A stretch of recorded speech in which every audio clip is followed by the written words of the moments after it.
आज हम पढ़ेंगे साइकस के अंदर डेवलपमेंट ऑफ गेमेटोफाइट। गेमेटोफाइट का विकास कैसे होता है उसके बारे में। तो माइक्रोस्पोर्स होते हैं वो गेमेटोफाइट की पहली स्टेज पहली कोशिका होते हैं। माइक्रोस्पोर मेल गेमेटोफाइट की पहली कोशिका होते हैं और जो मेगास्पोर होते हैं वो फीमेल गेमेटोफाइट की पहली कोशिका होते हैं। डेवलपमेंट ऑफ मेल गेमेटोफाइट क्या कहलाता है? माइक्रोस्पोरोजेनेसिस कहलाता है। मेल गेमेटोफाइट का बनना माइक्रोस्पोरोजेनेसिस कहलाता है। तो यहाँ हमने एक माइक्रोस्पोर का स्ट्रक्चर बनाया है। माइक्रोस्पोर की जो सबसे बाहर की लेयर होती है उसे एक्साइन बोलते हैं। अंदर की लेयर इंटाइन कहलाती है, बीच में न्यूक्लियस रहते हैं और ऊपर के भाग में थोड़े स्टार्च ग्रेन पाए जाते हैं। अब ट्रांसवर्स न्यूक्लियस जो रहता है वो न्यूक्लियस में ट्रांसवर्स डिवीजन होते हैं, लेकिन ट्रांसवर्स डिवीजन होने से पहले क्या होगा, ये न्यूक्लियस जो रहते हैं वो थोड़ा नीचे आ जाते हैं, उसके बाद में ट्रांसवर्स डिवीजन होते हैं इनमें। अब न्यूक्लियस नीचे आने के बाद में ट्रांसवर्स डिवीजन होगा तो जो ऊपर का जो भाग रहता है वहां पे एक बड़ी रिक्तिका बन जाती है, वैक्यूल बन जाती है और नीचे न्यूक्लियस प्रेजेंट रहता है। ये जो न्यूक्लियस है ये क्या करेगा, माइटोटिक डिवीजन करेगा। माइटोटिक डिवीजन करके दो कोशिकाएं बनाता है। सबसे ऊपर की तरफ में एंथ्रीडियल सेल बनती है, ऊपर की तरफ में एंथ्रीडियल सेल बनेगी और नीचे की तरफ में प्रोथेलियल कोशिका बनती है। जो एंथ्रीडियल सेल होती है वो आगे डिवीजन करती है, जबकि जो प्रोथेलियल कोशिका होती है उसमें आगे डिवीजन नहीं होते हैं, आगे कोई विभाजन नहीं होगा। एंथ्रीडियल सेल डिवीजन करेगी, डिवीजन करके दो कोशिकाएं बनाती है। ऊपर की तरफ क्या बनती है, ट्यूब सेल, और नीचे की तरफ में जनरेटिव सेल बन जाती है। ऊपर की तरफ ट्यूब सेल बनेगी, नीचे की तरफ में जनरेटिव सेल बनती है और एक प्रोथेलियल कोशिका पहले से प्रेजेंट है। ये जो पूरी जो स्ट्रक्चर है इसे हम क्या बोलते हैं, पोलन ग्रेन बोलते हैं। इसी को ही हम बोलते हैं पोलन ग्रेन। अब ये जो पोलन ग्रेन होते हैं वो हवा के द्वारा कहाँ पहुंचेंगे, माइक्रोपाइलर एंड तक पहुंचते हैं। माइक्रोपाइलर एंड के नीचे एक चेंबर पाया जाता है जिसे बोलते हैं पोलन चेंबर। पिछला जब वीडियो हमने देखा था तब हमने उसके बारे में डिस्कस किया था। पोलन चेंबर कहाँ होता है, यहाँ पे माइक्रोपाइलर एंड, और माइक्रोपाइलर एंड के नीचे पोलन चेंबर। आर्किगोनिया के ऊपर खाली जगह रहती है जिसे पोलन चेंबर बोलते हैं। तो यहाँ पे आ जाते हैं, पोलन ग्रेन्स होते हैं वो यहाँ पे पहुंच जाएंगे। यहाँ पर आने के बाद में थोड़े दिन तक ये रेस्टिंग स्टेज के अंदर रहते हैं, विश्राम अवस्था में रहेंगे, जैसे 2 सप्ताह, 4 सप्ताह, 2 महीना। उसके बाद में यहाँ पर आने के बाद में क्या होगा, ये वाटर एब्जॉर्ब करेंगे। वाटर एब्जॉर्ब करने के बाद में इनकी जो बाहर की जो लेयर होती है, पोलन ग्रेन जो रहते हैं वो वाटर एब्जॉर्ब करेंगे। वाटर एब्जॉर्ब करने के बाद में क्या होगा, इनकी जो बाहर की लेयर होती है, जैसे मान लो ये पोलन ग्रेन है, इसका बाहर का लेयर हम क्या बोलते हैं, एक्साइन बोलते हैं इसको। तो बाहर का लेयर एक्साइन जो रहता है वो वाटर एब्जॉर्ब करने की वजह से फट जाएगा और यहाँ से एक ट्यूब बन जाती है जिसे हम बोलते हैं पोलन ट्यूब या जर्म ट्यूब बोलते हैं। पोलन ट्यूब या जर्म ट्यूब बोलते हैं। ये जो पूरी प्रोसेस होती है इसे हम बोलते हैं पोलिनेशन। अब जैसे ये जर्म ट्यूब बनेगी, एक बार देख लेते हैं।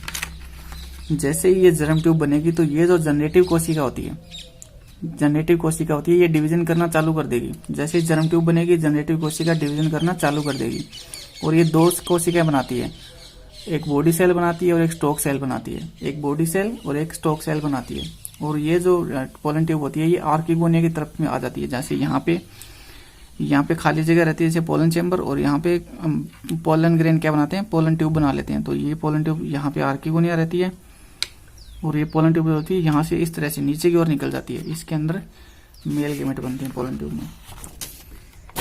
अब जनरेटिव कोशिका थी, जनरेटिव कोशिका जो रहती है वो 2 भागों में डिवाइड हो जाती है। ऊपर की तरफ में बॉडी सेल बनती है, नीचे की तरफ में स्टॉक सेल बनती है और एक प्रोथेलियल कोशिका जिसमें कुछ डिवीजन नहीं होते हैं। अब जो ट्यूब सेल थी वो खराब हो जाती है। ये देखो, ये जो ट्यूब सेल थी, ये ट्यूब सेल रप्चर हो जाती है, खराब हो जाती है और क्या होगा, जो पोलन ट्यूब होती है वो कहाँ पहुंच जाती है, आर्किगोनिया तक पहुंच जाएगी। पोलन ट्यूब आर्किगोनिया तक पहुंच जाएगी। आर्किगोनिया में मेल गेमेट्स रहते हैं, एंथ्रीजोइड पाए जाते हैं। अब ये एंथ्रीजोइड किससे बनेंगे, इससे जो बॉडी सेल होती है वो 2 भागों में डिवाइड हो जाती है। बॉडी सेल ये 2 भागों में डिवाइड हो जाती है, दोनों भागों से क्या बनते हैं, एंथ्रीजोइड बनते हैं। इस तरह से एंथ्रीजोइड बनेंगे। बॉडी सेल रहती है, बॉडी सेल जो रहती है वो स्पर्म बनाती है, एंथ्रीजोइड बनाती है।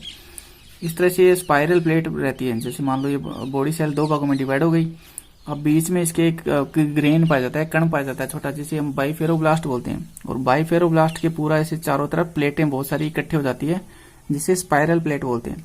अब प्रत्येक जो बाइफेरोब्लास्ट होता है, जैसे मान लो ये बाइफेरोब्लास्ट है, तो प्रत्येक बाइफेरोब्लास्ट से फ्लैजिला निकलना शुरू हो जाता है। प्रत्येक बाइफेरोब्लास्ट से फ्लैजिला निकलेगा, इस तरह से फ्लैजिला निकलने शुरू हो जाते हैं। तो ये क्या होता है, एंथ्रीजोइड बन जाते हैं। किससे बन रहे हैं, बॉडी सेल से। बॉडी सेल 2 भागों में डिवाइड होकर क्या बनाती है, एंथ्रीजोइड्स बनाती है। तो यहाँ पे मेल गेमेट बन गया। अब मेल गेमेट बनने के बाद में क्या होगा, जो ट्यूब सेल होती है वो खराब हो जाती है, रप्चर हो जाती है, और जो मेल गेमेट रहते हैं जैसे ये एंथ्रीजोइड होते हैं वो पोलन ट्यूब में से होते हुए कहाँ पहुंचेंगे, आर्किगोनिया के अंदर। पोलन ट्यूब में से होते हुए इस आर्किगोनिया के अंदर पहुंचेंगे। यहाँ पे हमने बनाया आर्किगोनिया, तो यहाँ पे पोलन ग्रेन थे, पोलन ग्रेन पोलन ट्यूब में से आर्किगोनिया तक पहुंच जाते हैं। जो मेल गेमेट बनते हैं एंथ्रीजोइड वो पोलन ट्यूब में से होते हुए कहाँ आएंगे, आर्किगोनिया के अंदर आएंगे। इस आर्किगोनिया के अंदर आते हैं। आर्किगोनिया में एग रहता है, एग से फ्यूज होंगे, फ्यूज होकर क्या बनाएंगे, डिप्लॉइड जाइगोट बनाते हैं। एंथ्रीजोइड आर्किगोनिया के अंदर पहुंचेंगे, एग से फ्यूज होंगे, फ्यूज होकर क्या बनाएंगे, डिप्लॉइड जाइगोट बनाते हैं, डिप्लॉइड जाइगोट बनेंगे। अब हम देखते हैं फीमेल गेमेटोफाइट का कैसा डेवलपमेंट होता है। फीमेल गेमेटोफाइट का डेवलपमेंट कैसे होगा, तो फीमेल गेमेटोफाइट का डेवलपमेंट किससे होता है, न्यूसिलस हमने पढ़ा है। न्यूसिलस क्या होता है, पेरेन्काइमेटस कोशिकाओं का मास होता है। तो उस न्यूसिलस की कोई भी एक सेल एक्टिव हो जाती है, न्यूसिलस की कोई भी एक सेल एक्टिव हो जाएगी, एक्टिव होकर क्या करेगी, डिवीजन करना शुरू कर देती है और एक आर्किगोनियल इनिशियल सेल बनाती है, आर्किगोनियल इनिशियल सेल बनाएगी। ये जो आर्किगोनियल इनिशियल सेल बनती है ये आगे ट्रांसवर्स डिवीजन करेगी, अनुप्रस्थ विभाजन होते हैं, जैसे दो कोशिकाएं बनती है, एक नेक सेल बनता है और एक सेंट्रल सेल बनता है। इस तरह से ऊपर की तरफ में नेक सेल बनेगा और अंदर की तरफ में सेंट्रल सेल बनता है। नेक सेल डिवीजन करेगी, वर्टिकल डिवीजन करेगी और क्या बनाएगी, 2 से 4 कोशिकाओं का नेक बनाती है। नेक सेल क्या बनाएगी, 2 से 4 कोशिकाओं का नेक बनाएगी। और जो सेंट्रल सेल होती है वो डिवीजन करके क्या करेगी, एक वेंट्रिकेनाल सेल बनाती है और एक एग सेल बनाती है। वेंट्रिकेनाल सेल और एग सेल बनाएगी। इस तरह से वेंट्रिकेनाल सेल और एग सेल बन जाती है, वेंट्रिकेनाल सेल और एग सेल। इस स्ट्रक्चर को हम क्या बोलते हैं, आर्किगोनिया बोलते हैं। इसे हम आर्किगोनिया बोलेंगे। तो इसमें आर्किगोनिया का जो डेवलपमेंट होता है वो ऐसे ही होता है। अब ये आर्किगोनिया कहाँ प्रेजेंट रहते हैं, इस तरह से हमने अभी स्ट्रक्चर देखा। तो यहाँ पे ये पूरा न्यूसिलस रहता है, पेरेन्काइमेटस कोशिकाओं का मास, उसमें आर्किगोनिया पाए जाते हैं। ऊपर की तरफ में ये पोलन चेंबर और उसके ऊपर क्या पाया जाता है, माइक्रोपाइलर एंड पाया जाता है। बाहर की तरफ में 3 इंट्यूगमेंट, हम इसके स्ट्रक्चर पहले भी देख चुके हैं। 3 इंट्यूगमेंट पाए जाते हैं बाहर की तरफ में और ये आर्किगोनिया। अब आर्किगोनिया में एग रहता है और यहाँ पे जो पोलन ट्यूब रहती है, पोलन ट्यूब में से एंथ्रीजोइड आते हैं। तो एग के साथ में फ्यूज होंगे, फ्यूज होकर क्या बनाएंगे, डिप्लॉइड जाइगोट बना लेंगे। अब देखते हैं एम्ब्रियोजेनी। तो जो डिप्लॉइड जाइगोट होता है उससे एम्ब्रियो का जो निर्माण होता है, जाइगोट से एम्ब्रियो बनना क्या कहलाता है, एम्ब्रियोजेनी बोलते हैं। तो यहाँ पे मेल का न्यूक्लियस था, फीमेल का न्यूक्लियस, दोनों फ्यूज हुए, फ्यूज होकर डिप्लॉइड जाइगोट बना रहे हैं। अब ये जो डिप्लॉइड जाइगोट होता है उसका न्यूक्लियस जो रहता है वो फ्री न्यूक्लियर डिवीजन करेगा, फ्री न्यूक्लियर डिवीजन करता है। ये फ्री न्यूक्लियर डिवीजन का मतलब क्या होता है कि ये जो न्यूक्लियस होता है ये डिवीजन करके क्या बनाएगा, बहुत सारे न्यूक्लियस बना लेता है। इस तरह से बहुत सारे न्यूक्लियस बनेंगे, लेकिन वाल का फॉर्मेशन नहीं होता है। जो बाहर की जो लेयर होती है, भित्ति होती है, उसका निर्माण नहीं होगा, सिर्फ न्यूक्लियस ही बनते हैं। तो बहुत सारे ये न्यूक्लियस डिवीजन करके क्या बनाएगा, बहुत सारे न्यूक्लियस बना लेता है। इस तरह से बहुत सारे न्यूक्लियस बन जाते हैं। अब ये जो न्यूक्लियस रहते हैं इनमें वाल का फॉर्मेशन नहीं होगा और बीच में ये सारे के सारे क्या होते हैं, परिधि की ओर इकट्ठा हो जाते हैं। बाहर की तरफ में परिधि की तरफ इकट्ठा हो जाएंगे और बीच में एक बड़ी रिक्तिका बन जाती है, वैक्यूल बन जाती है, जिसे क्या बोलते हैं, सेंट्रल वैक्यूल बोलते हैं। अब क्या होगा, जैसे ये न्यूक्लियस लगातार डिवीजन करते रहेंगे, डिवीजन करने से क्या होगा, आगे जाकर ये वाल फॉर्मेशन करते हैं। चारों तरफ अपने जो परिधि वाले जो न्यूक्लियस रहते हैं वो अपने चारों तरफ वाल का निर्माण कर लेते हैं, भित्ति का निर्माण कर लेते हैं और एक कोशिकाओं का मास बना लेते हैं। इसे हम क्या बोलते हैं, सेल्यूलर मास बोलते हैं। बहुत सारी कोशिकाओं का मास बन जाता है, बहुत सारी कोशिकाएं ग्रुप में इकट्ठा हो जाती है, तो इसे सेल्यूलर मास या प्रोएम्ब्रियो भी बोलते हैं, प्रोएम्ब्रियो बोलते हैं। जो प्रोएम्ब्रियो होता है इसकी स्ट्रक्चर इस तरह से होती है। ये जो सेल्स रहती हैं लगातार इनमें डिवीजन चलता रहता है। कुछ जो न्यूक्लियस होते हैं वो खराब हो जाते हैं, उनमें वाल का फॉर्मेशन नहीं होता तो खराब हो जाते हैं, और जिनमें वाल का फॉर्मेशन हो जाता है वो परिधि की तरफ इकट्ठा हो जाएंगे। और कुछ बीच में चले जाते हैं, तो बीच वाले जो न्यूक्लियस रहते हैं उसे हम क्या बोलेंगे, सस्पेंसर सेल बोलते हैं। और जो नीचे की तरफ रहते हैं उसे हम एम्ब्रियोनल सेल बोलते हैं। इसे बोलेंगे सस्पेंसर सेल और इसे बोलेंगे एम्ब्रियोनल सेल। एम्ब्रियोनल सेल से होता है वो कोटिलेडोन बनाता है, ये कोटिलेडोन का भाग होता है। इससे पूरे को हम क्या बोलेंगे, प्रोएम्ब्रियो बोलते हैं। अब ये जो प्रोएम्ब्रियो होता है ये 3 भागों के अंदर डिवाइड हो जाता है, ये 3 भागों में बंट जाता है। ऊपर की तरफ में क्या रहता है, फ्री न्यूक्लियर रीजन, जहां पे फ्री न्यूक्लियस रहते हैं वहां उस रीजन को हम क्या बोलेंगे, फ्री न्यूक्लियर रीजन बोलते हैं। बीच का जो भाग रहता है वो स्पाइरल कोल्ड होकर लंबा हो जाता है, स्पाइरल हो जाता है, जिसे हम क्या बोलेंगे, सस्पेंसर सेल। नीचे का भाग जो कोटिलिडोन का पार्ट होता है उसे हम बोलते हैं एम्ब्रियोनल सेल्स। अब इन कोशिकाओं में लगातार डिवीजन चलेगा, लगातार इनमें विभाजन होते रहते हैं और सस्पेंसर क्या करता है, जब कोशिका डिवीजन करती है उनको नीचे की तरफ धकेलता रहता है, नीचे की तरफ इनको लगातार धकेलता रहेगा। तो क्या होगा, नीचे का जो भाग होता है वो हार्ट शेप हो जाता है। इस तरह से नीचे का जो भाग रहता है वो हार्ट शेप के अंदर हो जाता है, हार्ट शेप बना लेता है। ऊपर की तरफ में सस्पेंसर रहता है और सबसे ऊपर फ्री न्यूक्लियर रीजन रहता है। अब क्या होगा, ये जो भाग रहता है इनमें लगातार डेवलपमेंट होता रहता है, लगातार ग्रोथ होगी। ग्रोथ होने से क्या बनेगा, कोटिलिडोन बनते हैं, 2 कोटिलिडोन बनेंगे। इस तरह से 2 कोटिलिडोन बन जाते हैं। ऊपर सस्पेंसर लंबा होकर कोइल हो जाता है और सबसे ऊपर होस्टीरिया बन जाते हैं। ये होस्टीरिया क्या काम करते हैं, फूड मटेरियल को चूसने का काम करते हैं प्लांट में से। अब जहां पे 2 कोटिलिडोन जुड़ रहे हैं वहां से क्या बनेगा, प्ल्यूम्यूल बनता है, प्रांकुर बनेगा, प्ल्यूम्यूल बोलते हैं।